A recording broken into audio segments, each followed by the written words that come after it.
For the first Blethers episode of 2017, we'll be taking a look at the first of many franchises that graced the silver screen in 1997, which is the critically acclaimed Sam & Max television series, Sam & Max Freelance Police. Since that is taking a little longer than expected to make, and the fact I get easily distracted.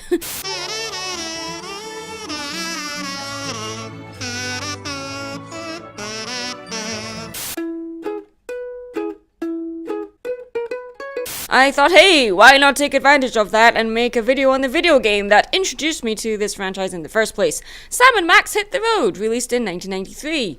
But since I love to geek out about the creative process of how something came to be, let me spew out some history at you. Ew, who wrote this? Okay, I've heard enough.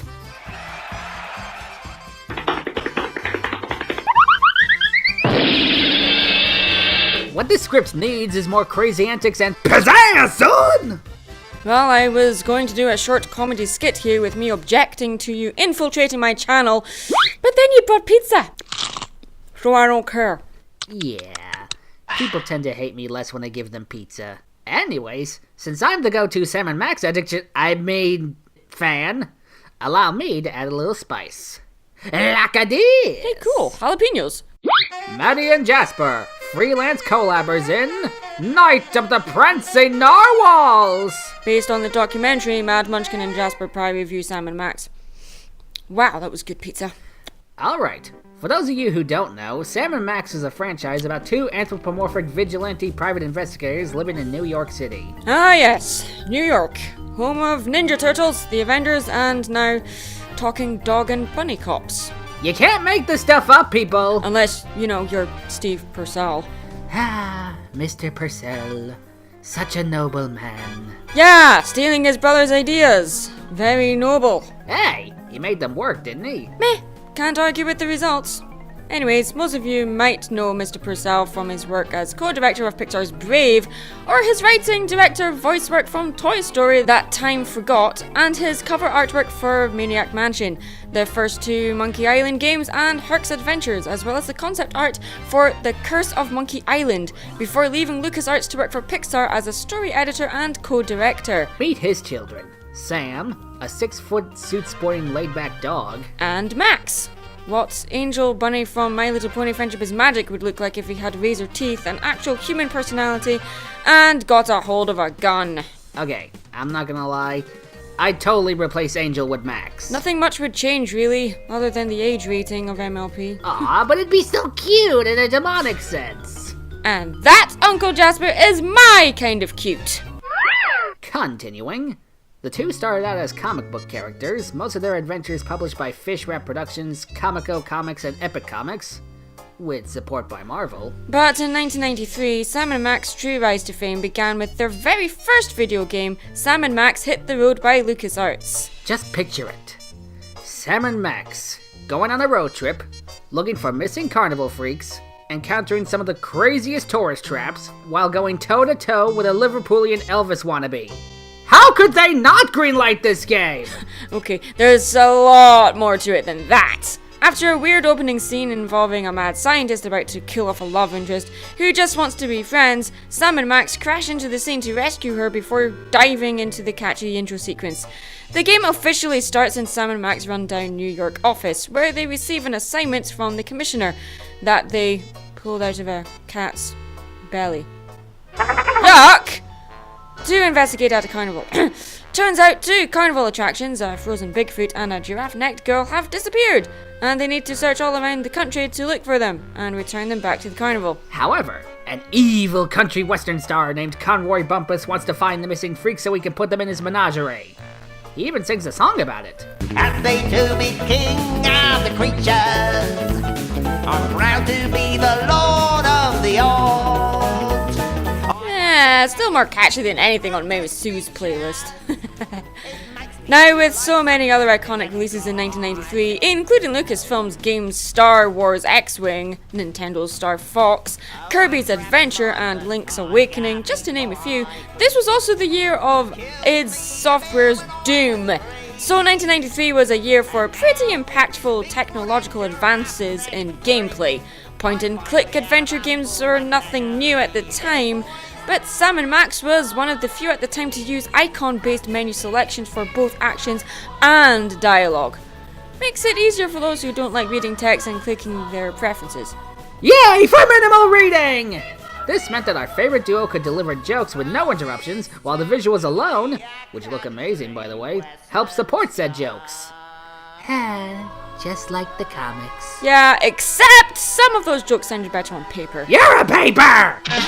Anyway, the players control Sam while Max does whatever it is that sociopathic lagomorphs do in the background as we explore a pre-rendered cartoon world, which is every bit as twisted as the comics' visuals are. I know! Isn't it great? Oh yeah, that's one word for it, I guess. As with point-and-click game tradition, you use the point-and-click interface to interact with characters and objects to solve puzzles to help move the story along. The puzzles are far-fetched, and some of them are easy, like using object A with thingy B, while others are a lot harder, like you have to time it just right. Or you just have to line it up a certain way and it gets frustrating and you could be stuck for a long time trying to get it just right. Gee, and I thought the Scottish were good at golf. Stereotyping is funny. Oi, that's a hurtful Scottish stereotype, and if I didn't respect you as a fellow hat bearer... Fortunately, you do, and I'm counting my blessings. Oh yeah, and some of the puzzles can be pretty mean. Like this one.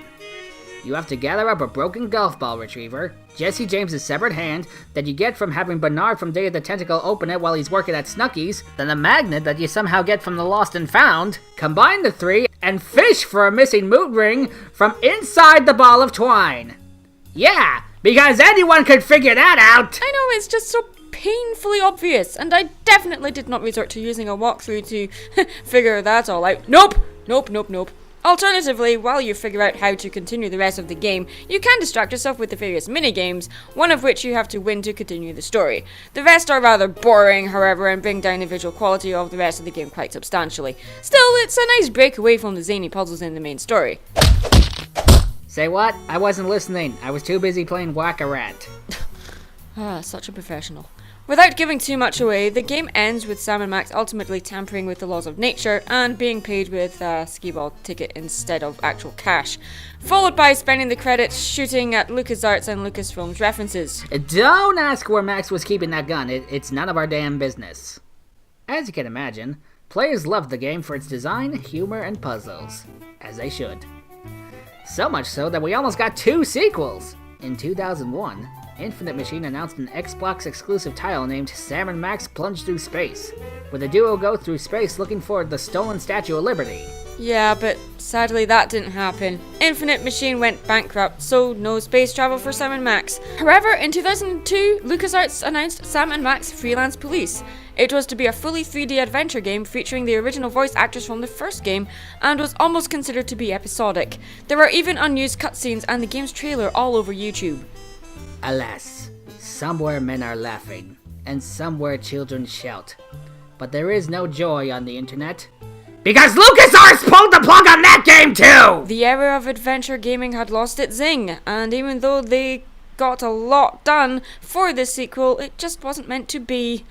Fans took it well.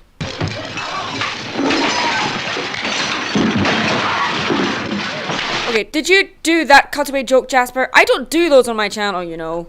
For some reason I pictured more burning buildings and pitchforks. But yeah, online forums exploded, petitions were made. Turns out canceling a sequel to a popular game upsets people. Jasper! What? Let Uncle Jasper show comedic emphasis on the situation! So anyway, in conclusion, Sam and Max Hit the Road is a fun, zany point-and-click adventure game with just as much energy and jazz as the comics and TV show had. It will be remembered fondly. Indeed. And devoted fans will forever bask in the glory of Steve Purcell, while also reminiscing about what could have been if it weren't for the producers' red tape syndrome and their habits of pulling plugs on projects for no surefire reason whatsoever. I'm bitter inside.